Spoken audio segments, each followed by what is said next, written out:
a prayer to you every night, hoping that you hear my cry. And you make sure that I'm alright. Forgive me for my sins and all the things I've done. Set me free, wipe me clean for the time to come. In my life, all I knew was you. I turned 13, then I forgot about you.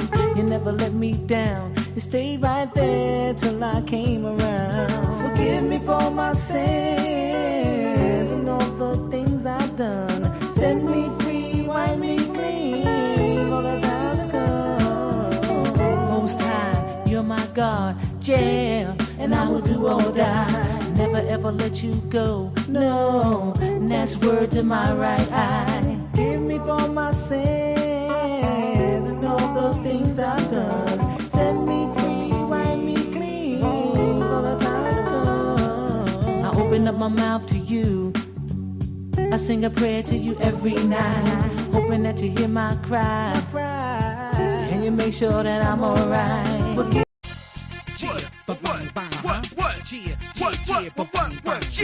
This is how we do it right here, y'all. Yeah, what? For the 2K1. First and foremost, giving honors and praises to the God of our life. This is how we out. This is how we do it. Shari is our car on the 2K1, y'all. Volume 3. Rocking it for Shema Yisrael. The whole Yisrael all over the world. This is how we do it. Bring it on, our car. What? In my life, I felt the love of God was deep in me. It was deep in me, yeah. He was near, so very close to me. I did not see. But why should I turn away from him when he's my love? Oh, he took me from the ghetto and spoke to me from up above.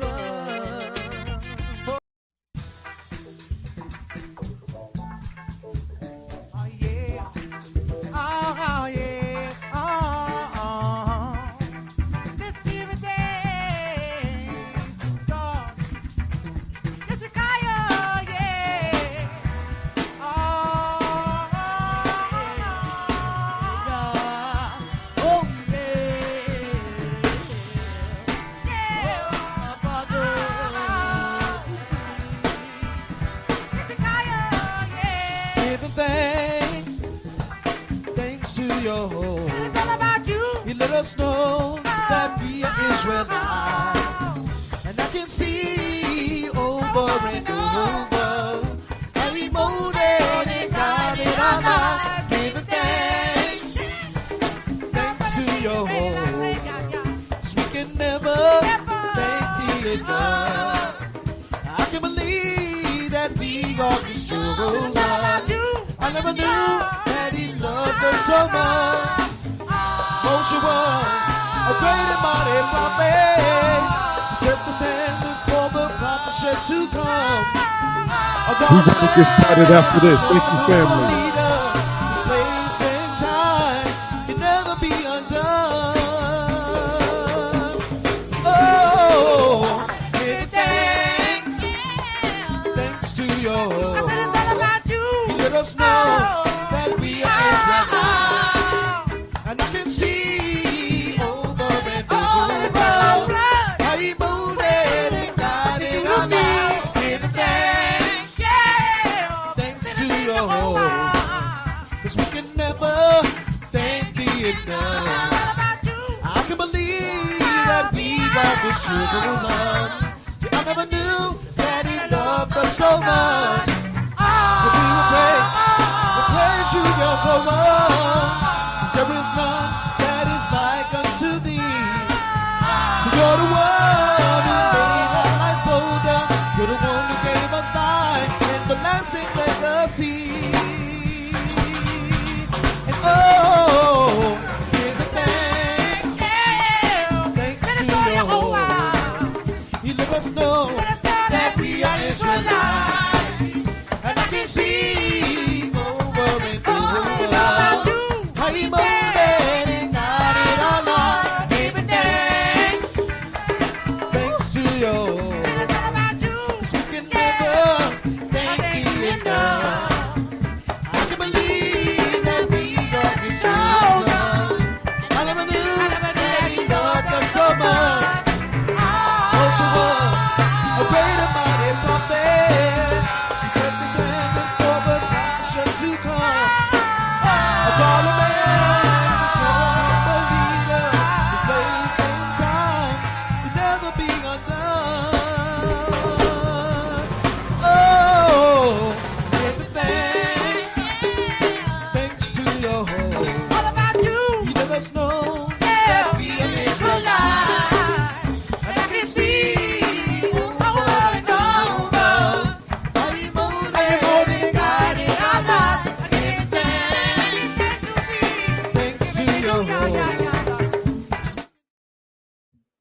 Shalom, brothers and sisters. Shalom.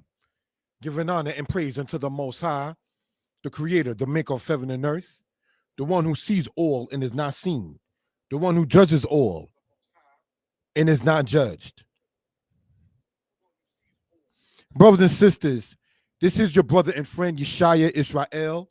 We are on the platforms Mora Yeshaya Torah Lessons, Mora Yeshaya History Lessons, and the Facebook profile Yeshaya Author Danite. We hope and pray, brothers and sisters, that everybody is well and will be better. As these people begin to close out on what they refer to as, quote, Black History Month, which we know we cannot fulfill Black History within 1 month, short or long month, within any calendar. Brothers and sisters, what we want to do as the House of Israel is respectfully take advantage of the fact that our people are listening and that we can sit there and offer them what we say concerning us being the children of Israel. Why we say what we say. The fact that, no disrespect intended to us, we don't only quote cite the Bible as a reference and so forth to someone. But brothers and sisters, the reason we understand as to why our book was called Old, as they quote the Old Testament, is because they wanted to sit there and bring, brothers and sisters, a matter of a new world order, even in those long time ago phases. To sit there and have the children of Israel weeded out of history, brothers and sisters. The book that speaks about the Most High Son being the children of Israel, that's old. The book that speaks about the Most High's people being his dwelling upright, that's old. So now, brothers and sisters, with the advance of the Roman Empire, brothers and sisters, we begin to sit there and see things that had already taken a turn for that which the children of Israel will refer to as wickedness, churlish, brutish, things say of that kind of nature, if we will. So, brothers and sisters, what we want to do in respect is to present the history that has been suppressed. We don't like on this platform to say, well, this is what you didn't learn in school. Okay, there's a lot of things I didn't learn in school. But if I go over and do taxes and they say you didn't learn this in school, that's not a very comely way to sit there and bring something to a people. You understand? Nonetheless, family, these things that we care to bring out, we ask you to get your pens, your pads, your paper, and take notes. All right? Some may agree, some may disagree. But nonetheless, we do present our reasonings and our findings in love and respect according to scholastic matters. We are going to pull up the presentation in this manner. Shalom, giving honor to the creator of heaven and earth. Shalom. All right? Then we're going to go down because this was a part 1, 2, and 3, and now we're up to part 4 here. And we want to refer to this particular one as called a difference in research. So what do we see, brothers and sisters, in this particular case? All right, is this.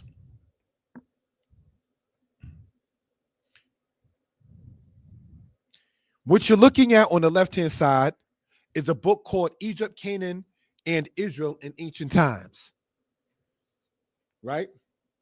And we want to sit there and due respect, take that part off of the screen. In this case, no, that's the camera. We're going to keep that on. I apologize about that, family. But we're going to be reading, for those interested in this book right here, in 2 parts. What we're going to do, family, brothers and sisters, in the spirit of respect of self as well, is make this last presentation here into 2 parts. All right, tonight. And we intend to do part 2 Wednesday night. All right. So, brothers and sisters, Wednesday, Yom Revi'i, brothers and sisters, on this calendar is the date, Creator willing, I'll be turning 45. So that night, brothers and sisters, we can continue, if we will, in this particular matter and presentation. All right. So let's look. There's going to be an intermission between this time and when we do part 2 of this. So it will be, say, Black History starring the Israelites part 4A or 5. We'll decide what the name of it is as the week goes on. But brothers and sisters, getting into this part right here, the book that you see there on the left-hand side, Egypt, Canaan, and Israel in ancient times, right? Is written by Donald Redford. Donald Redford in that book essentially speaks about David that we read in the scriptures perhaps not having existed. And this is why we want to point these kind of matters out for reference purposes. Now, what you're looking on the right-hand side is referred to in history as the Danite's Stele. Now, in this book here, part in the cover called The Bible is History by Ian Wilson, we're going to go to page 108, family, in this particular case. And let's see what it says in this manner. All right? Page 108, it says the following. Then on the 8th line came the words Melech Yisrael, the king of Israel, followed by and one slew. This was the oldest known appearance of the name Israel in any Semitic script. Now, when you read this on your own, they have the brackets which says I. So that's why I've substituted with the word one, O-N-E, as if one individual. All right, continuing on in this case. This was the oldest known appearance of the name Israel in any Semitic script, a counterpart to the Meneptah inscription, which has the oldest example written in Egyptian hieroglyphs. More important still was the next line. Some missing letters, which were probably the Hebrew equivalent to the king of, were followed very legibly by the Hebrew words Beit Dawid, or the house of David.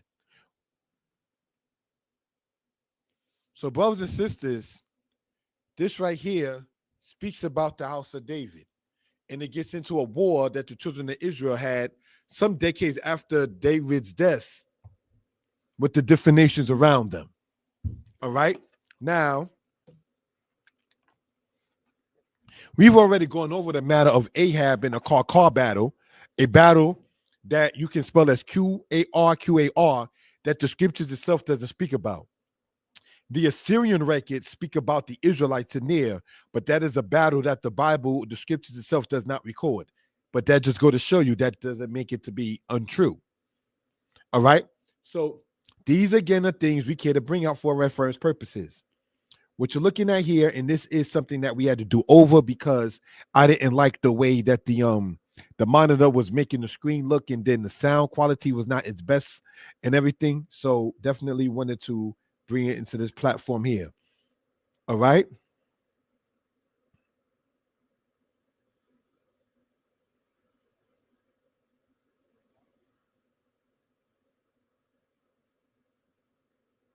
So if you see where that's at circled, it says Beit Dawid, which means house of David. But yet this was found after some time, brothers and sisters, of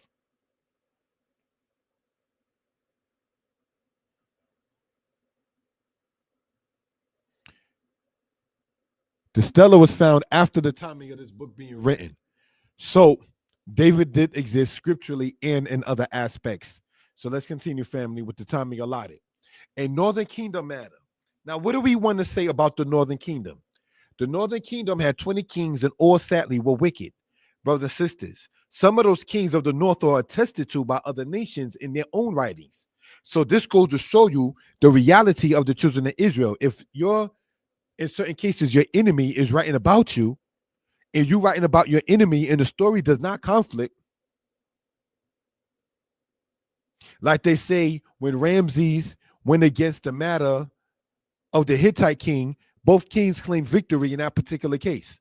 Whereas in the scriptures, when the Assyrians defeated the Israelites, it's not saying that Israel defeated the Assyrians in the Bible, because you have to sit back and explain, how did Assyria take your people from one part of the earth to the other? So getting now back into what we're looking at here. During the 9th century, which is 800 something BCE, the relations between the house of Tyre, which is Zidon, Israel, and Judah were still close. Now, why will we read Israel and Judah? Remember, Solomon's wickedness caused the kingdom to be split. You understand? Goes on to say, Jezebel was married to Ahab. Ahab was one of the kings of Israel that we spoke about earlier in the Karkar battle that is mentioned in there, but that's not mentioned in the scriptures. Their daughter Atalia was married to Joram, king of Judah. So now we have it, brothers and sisters, where Ahab and Jezebel has a daughter. Their daughter, brothers and sisters, is named Atalia, and she marries into the kings of Judah, direct from the line of David, by marrying Joram, the king of Judah. All right? So that's how, in linkage, in part, the northern and southern kingdom existed. But, brothers and sisters, this was through marriage. Phoenician kings were helping the Israelite kings in building. Omri was the father of Ahab. Now, when we go, brothers and sisters, into the book of Micah, we see the following. For the statutes of Omri are kept, and all the works of the house of Ahab, meaning father and son. His statutes, his own particular rules. All right? And all the works of the house of Ahab. Ahab built idols. Ahab endorsed the people to get into wickedness. And you walk in their counsels, that I might make thee, Israel, in astonishment, and the inhabitants thereof a hissing, and ye shall bear the reproach of my people. Brothers and sisters, the reproach that came upon the children of Israel, that Israel bore, because Israel didn't want to sit there back and return to doing right. Of all the kings of the northern tribes of Israel, all were wicked. And of the kings of the southern kingdom, where Judah was, brothers and sisters, the amount of kings that were righteous was less than half. So of the southern kingdom of Judah, you got 20 kings, 6 of which were righteous. And you had 20 kings of the northern tribes, none of them are righteous. Let's continue.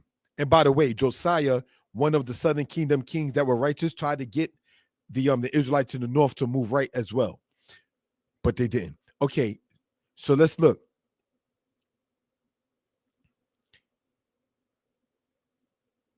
They regretted their alliance with the Canaanite women.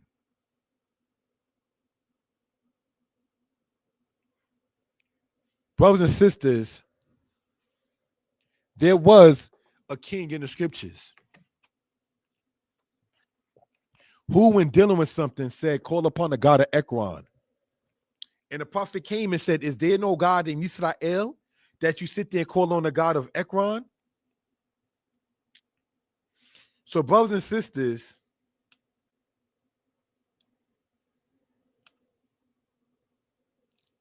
when we look at this,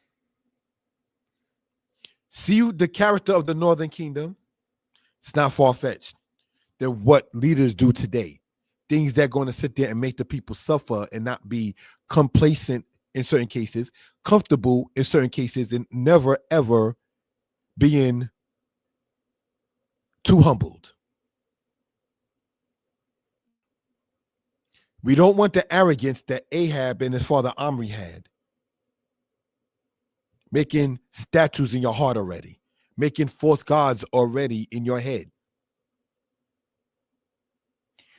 Not needed. All right. Any questions or comments? Please feel free to put it into the chat. All right. The number is across the screen. Isaiah chapter 11, verse 11 through 12, explained. Brothers and sisters, this here is a list of scriptures that we're going to read off and expound upon. Then we will conclude, and there will be a part 5. We made that decision. And we, in other words, Danitepublications, if you will, made the decision to have Black History starring the Israelites part 5 as opposed to saying part 4A or 4B or so forth. All right? Let's look at this if we will. All right. We are in the book of the prophet Isaiah, if we will, chapter 11, and verse 11. And it says the following. And it shall come to pass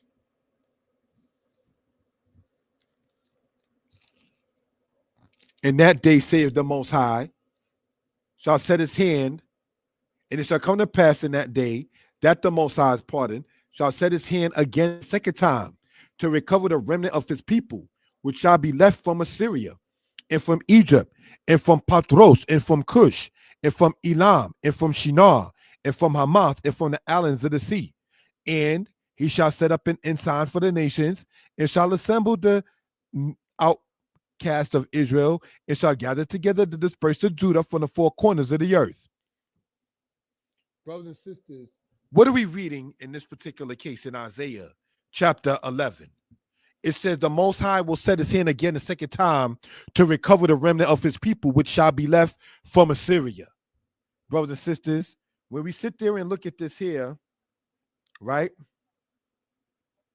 with the laser pointer, Assyria is over here. All right. Now, for those who are familiar with history, you will know that the Assyrians were, for the lack of a better term, Johnny-come-lately people to the area where the ancient Sumerians were. But let's continue reading again, if we will, in Isaiah chapter 11, giving honor to the Most High.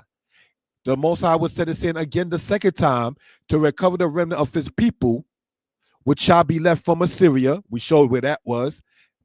And from Egypt. Now, brothers and sisters, Egypt, we know, is in Northeast Africa. Let's continue. And from Patros. Patros is by modern-day Sudan. And from Cush. Cush is Ethiopia. So from Egypt and from modern-day Sudan and from Ethiopia, the Most High spoke about where his people were scattered. And from Elam. Elam, brothers and sisters, is over here. You understand? Modern day Iran. And from Shinar. Shinar is Sumer, brothers and sisters, for those who are familiar with that, in modern day southern Iraq. And from Hamath. Hamath is over here, brothers and sisters, looking at it in that particular case. All right? And from the islands of the sea that we see of, obviously, is the Mediterranean Sea. You got Crete, you got Cyprus, and brothers and sisters, with the fall of the house of Israel as a kingdom, Israel began to scatter in those places. Deborah in the book of Judges chapter 5 says, Dan, why does he dwell in ships?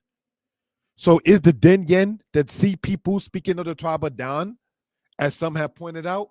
I believe so. A brother wrote that in his book with reasoning and so forth. So these are things, brothers and sisters, again, as stated, we care to bring out for reference purposes. All right? Let's go and reread in Deuteronomy chapter 28, verse 64, if we will. Thank you for that, family. We're going to let the book speak, brothers and sisters.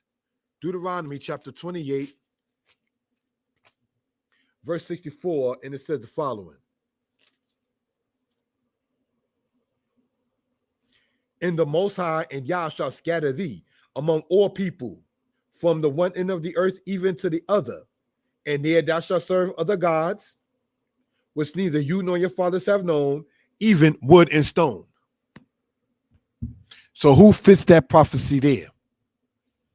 Our ancestors did not hear of new gods that came up of late that your fathers obviously did not fear not.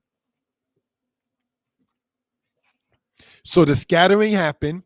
Israel wound up being scattered, brothers and sisters, and then we wound up worshiping other gods.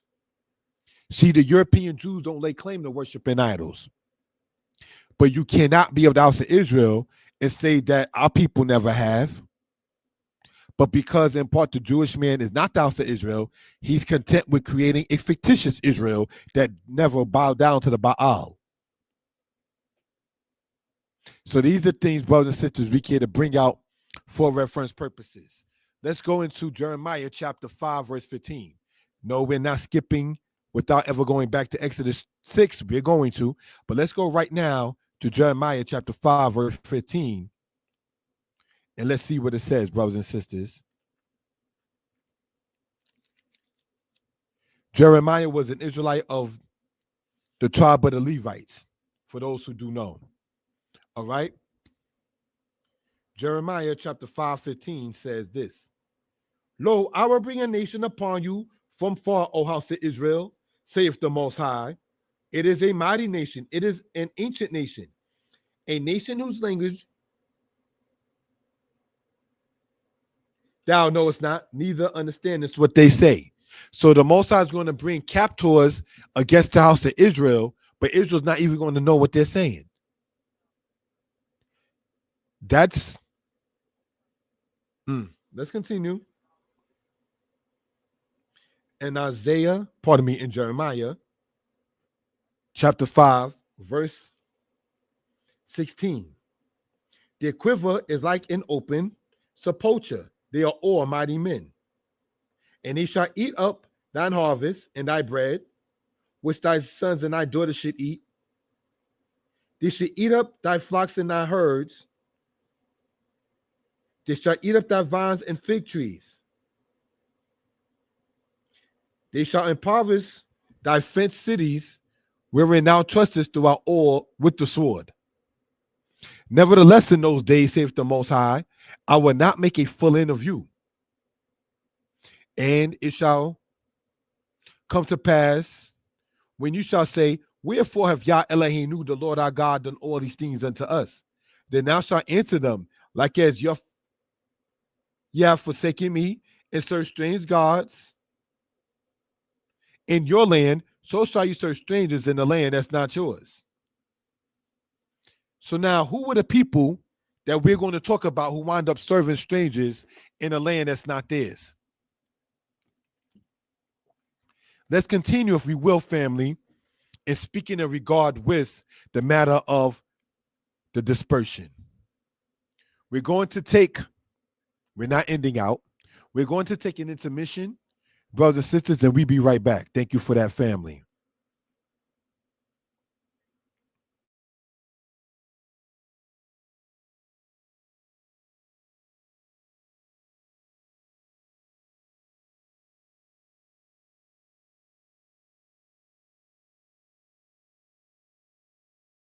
Yahweh created the heavens.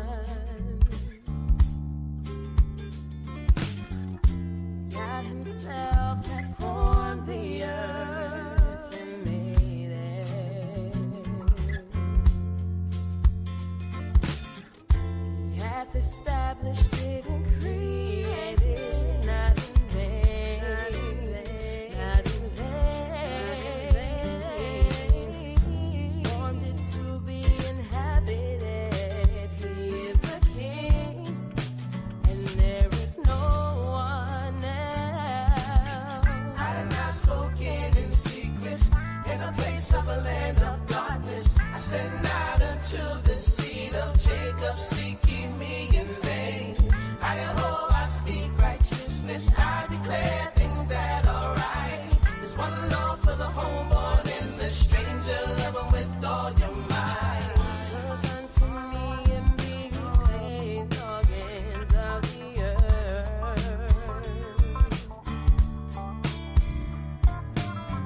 For I am Yah, and there is definitely no one else.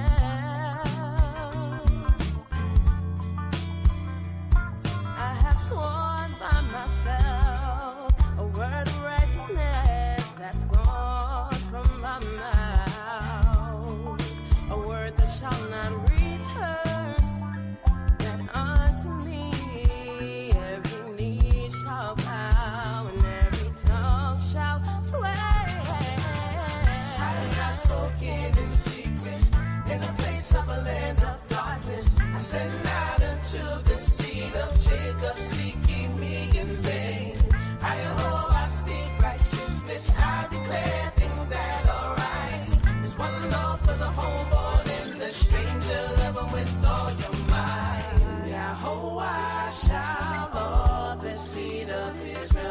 justified and shall glory, glory in Yahweh shall all the seed of Israel be justified and shall glory, glory. Shalom.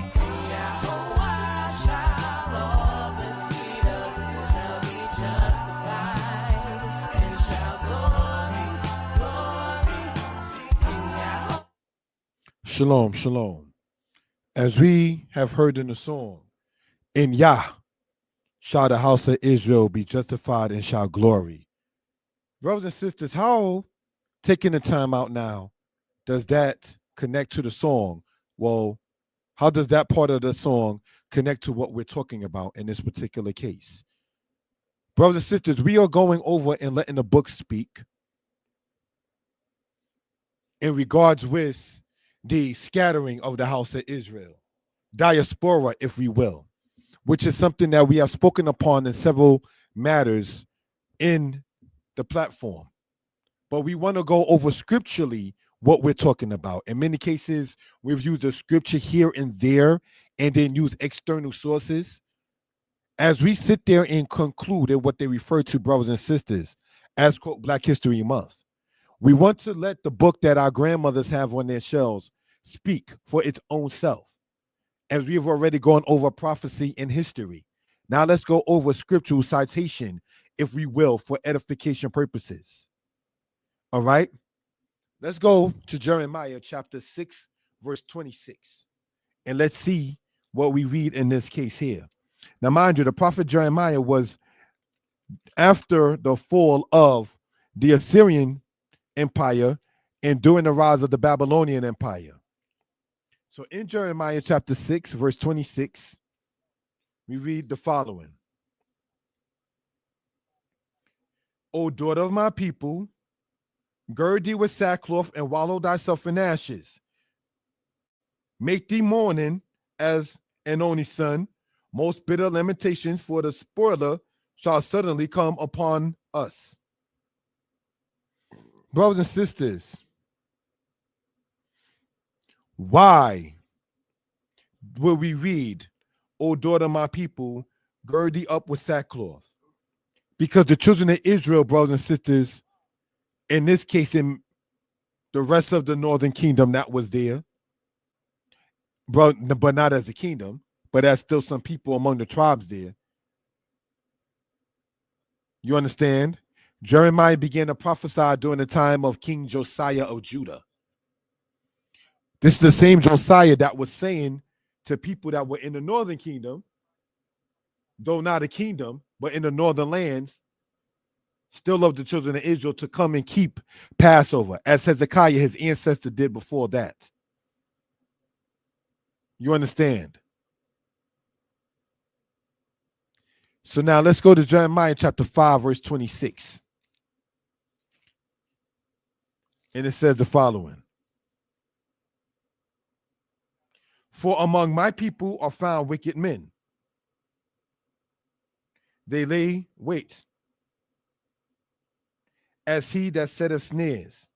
They set a trap, they catch men. Brothers and sisters, what has happened in many cases with the house of Israel? Why did the children of Israel fall as a people? As we, not trying to be funny, concluding what is referred to as, quote, Black History Month, let us not walk as the house of Israel in the ways of our ancestors that was not upright before the Most High. Don't sit there and try to con and get over and play and manipulate.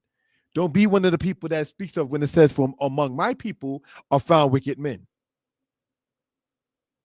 We're going to see what happened due to the matter of the people's wickedness. Let's go to 1 Chronicles chapter 5, verse 25, if we will, family.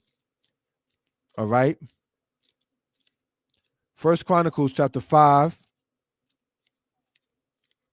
verse 25, and it says the following.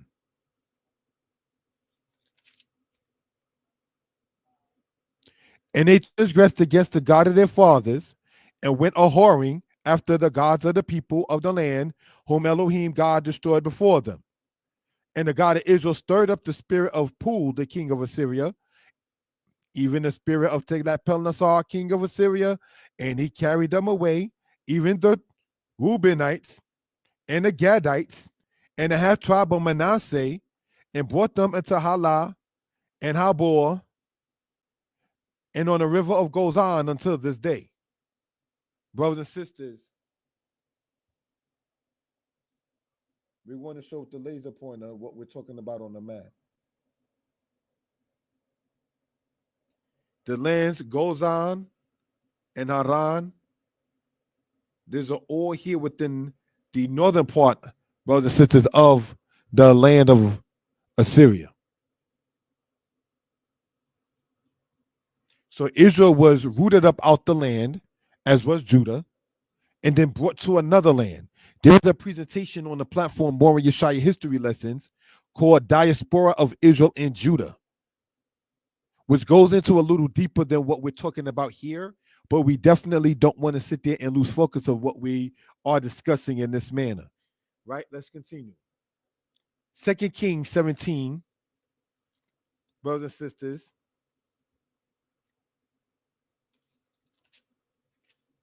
And it says this: in the 9th year of Ahaz, king of Judah, began Hosea the son of Elah to reign in Samaria over Israel 9 years.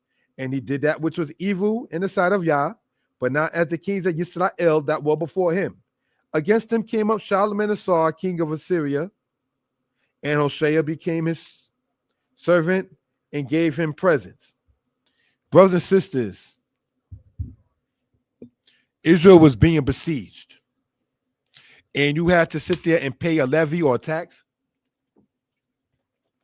not a donation, not even an obligation, not even for the matter of saying you helped me in the war, so now I owe you.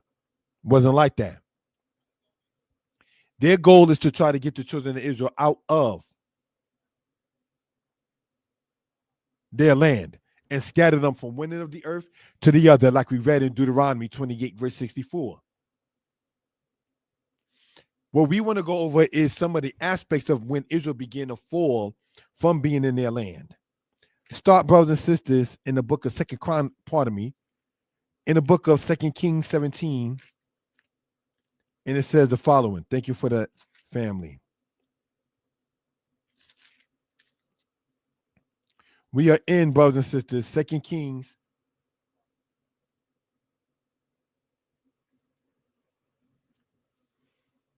17. All right?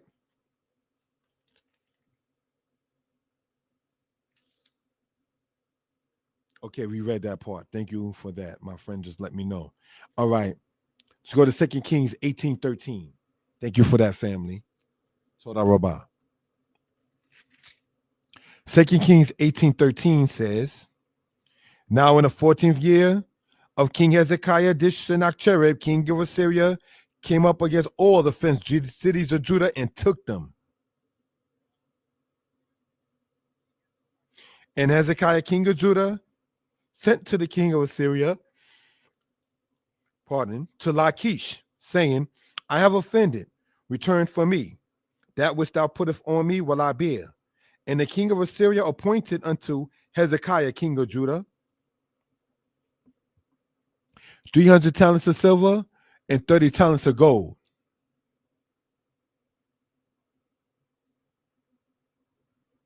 So we see what happened, brothers and sisters.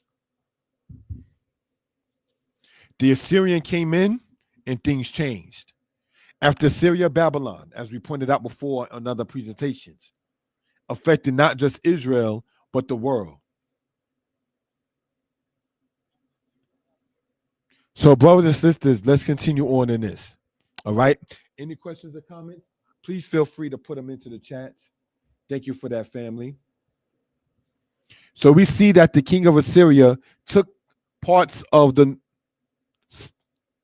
Israelites that was on the east side of the Jordan and dealing with a matter in which he got to pay rent. I had two thoughts confused. Sorry about that. Paying rent and paying tribute is the same thing. So just as our parents did and we do,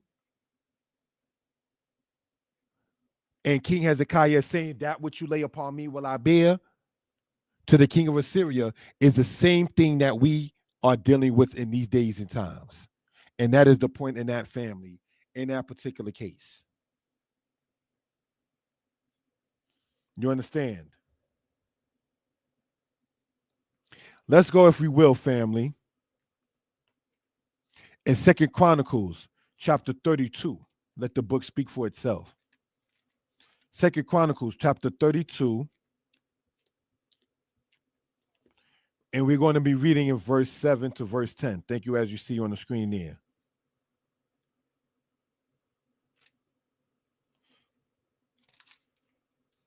2nd Chronicles 32, verse 7 says the following.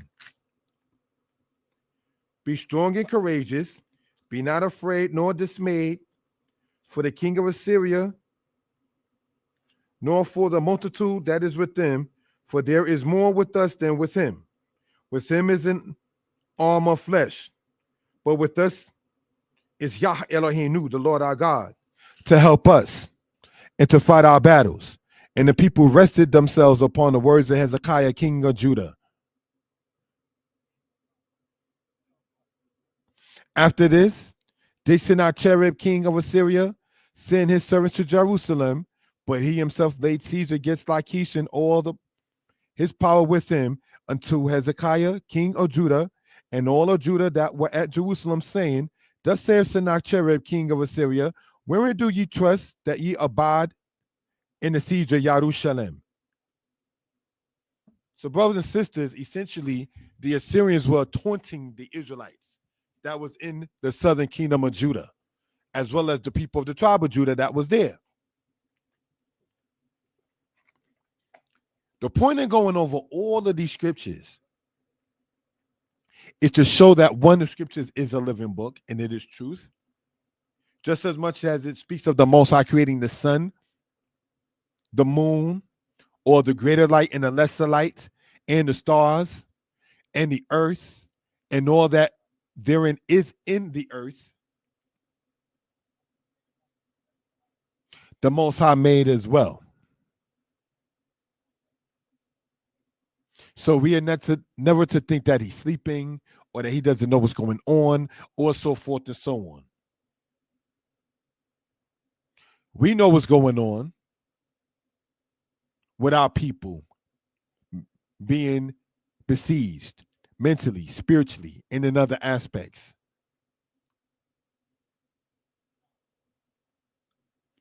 All right? Let's go to 2nd Chronicles chapter 30, verse 25.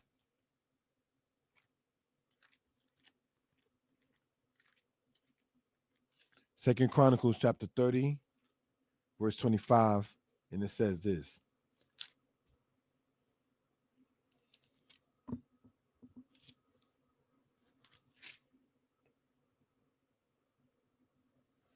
And all the congregation of Judah and the priests and the Levites and all the congregation that came out of Israel and the strangers that came out of the land of Israel and that dwelt in Judah rejoiced. So all the congregation of Judah, which is part of the southern kingdom, with the priests and the Levites, because remember the priests come out of the house of Aaron. The Levites is one of the tribes of Israel.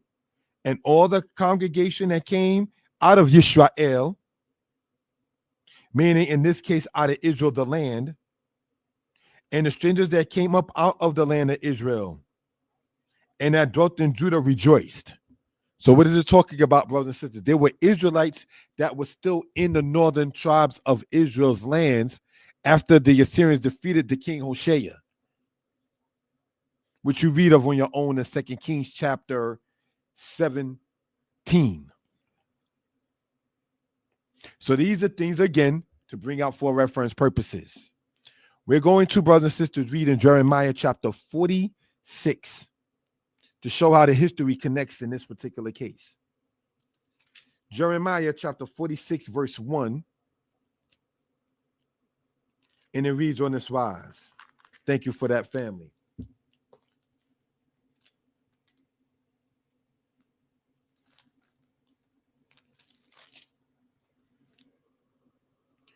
the word of Yah, which came to Jeremiah the prophet unto the Gentiles, against Egypt, against the army of Pharaoh Necho, king of Egypt, which was by the river Euphrates and called Chemesh, which Nebuchadnezzar, king of Babylon, smote in the 4th year of Jehoiakim, the son of Josiah, king of Judah. So what's going on here? You had Pharaoh Necho, who was, brothers and sisters, mentioned here by name, of Dynasty 26 of Egypt. You had it to where, brothers and sisters,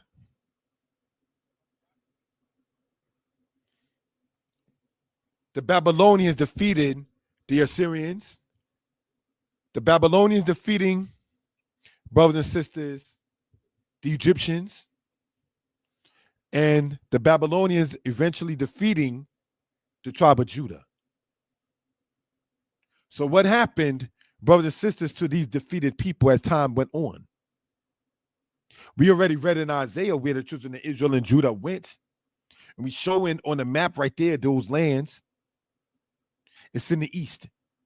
I refuse, and I want to say this date, February 28th at 11:43 p.m., that I am not going to be discussing anymore on whether or not the land of Israel is in the Western Hemisphere.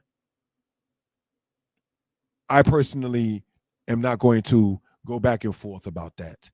A brother has some time on his hands the next couple of days, besides working, to sit there and get this info out to the people. All right? Let's see if the book answers the question that we've been talking about. Let's go, if we will, to the prophet Zephaniah in the scriptures, if you will, brothers and sisters, having read all the scriptures that we see there. Right? We're going to start, I know it says in Zephaniah 3 verse 10, but we're going to start in Zephaniah chapter 1 verse 1. The word of Yah that came unto Zephaniah, the son of Cushi, the son of Gamaliel, the son of Amariah, the son of Hezekiah, in the days of Josiah, the son of Ammon, king of Judah.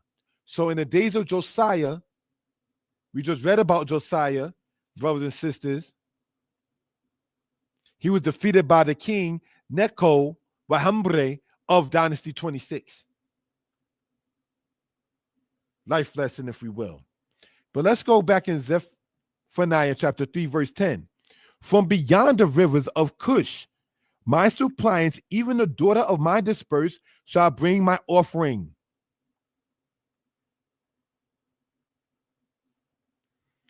So beyond the rivers of Ethiopia, the blue and white now, beyond that, you're going into Southern Africa and you're going into Western Africa, where the children of Israel migrated after being dispersed and outcast. Brothers and sisters, we're going to have a part 5 of this presentation, Black History starring the Israelites, and conclude this series, if you will, with that. We again hope and pray that everybody is well and will be better. Thank you for your time, brothers and sisters, and Shalom. Most High bless.